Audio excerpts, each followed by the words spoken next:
revealing the truth behind the massacre of the Wei clan. The crown prince was only a scapegoat. Everyone knows that the annihilation of the Wei family was a conspiracy. But was the royal crown prince truly the mastermind behind it all? According to the original novel, the truth behind the Wei family massacre is far more complicated. The crown prince was merely a scapegoat, while the true culprit was someone else. After Wei Yun returned to the battlefield, he realized that the defeat at Beatty Valley had never been as simple as it seemed. Yao Yong, the commander of the Qingzhou army, secretly led 90,000 elite soldiers into the region near Biking. Yet instead of joining forces with the Wei army, he set up camp separately. In truth, he had no intention of providing reinforcements. He deliberately stood by and watched the Wei family's forces fall. Yao Yong later claimed to have lost 30,000 men, but Wei Yun discovered that the actual casualties were fewer than 10,000. This falsified report was meant to conceal the fact that Yao Yong had never sent troops to assist. Thus, the destruction of the Wei family was neither an accident nor the result of being surrounded by the enemy. The battle at Beatty Valley had been orchestrated for one sole purpose: to wipe out the Wei clan completely. At first glance, the ones behind the plot appeared to be the crown prince and Yao Yong. But in truth, the mastermind manipulating everything from the shadows was someone entirely unexpected.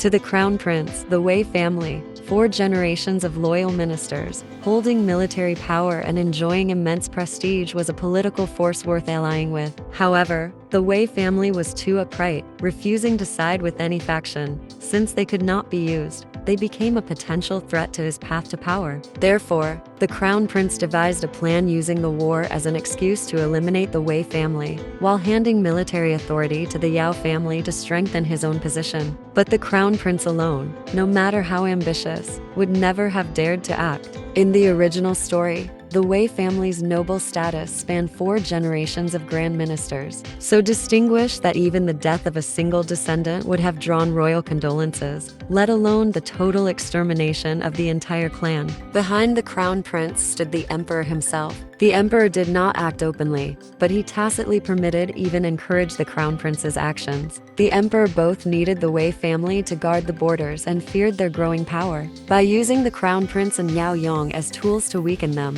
he could remove a looming threat without staining his own hands with the blood of loyal servants. The massacre of the Wei clan, therefore, was not a mere tragedy of war, but a calculated political ritual. A blood sacrifice made in the name of imperial power. This is why Wei Yun's path of vengeance was destined to be lonely and perilous. Yet Emperor Chun's indulgence toward the crown prince and Yao Yong was not the only hidden force in play. There was another, even more secretive manipulator, Zihanmai, the male favorite raised by the eldest princess. In truth, his identity was far from ordinary. Zihanmai was only an alias. His real name was Zhao Yue, a prince of the former dynasty. Years ago, when Emperor Chun seized the throne, the Zhao royal family was overthrown. Only Zhao Yue survived and went into hiding, later rescued and kept by the eldest princess as her consort. He endured years of humiliation under her roof, secretly plotting to reclaim his lost empire. Since the Wei family was the emperor's strongest right hand, Zhao Yue's first move toward revenge was to cut it off.